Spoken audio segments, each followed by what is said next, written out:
යුද බටය යන යුදයට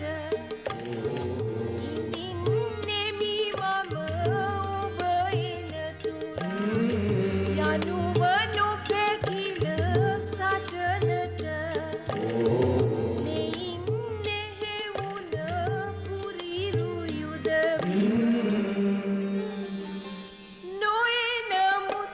සැම දින මිදී ඉඳින්නෙමි මම ඔබ එනතුරා ඇහැල ගස මල් ඵල දරන විට ඇහැල ගස යලි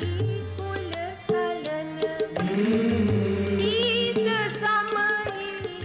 හිම වැටෙන විට වසන්තී මල්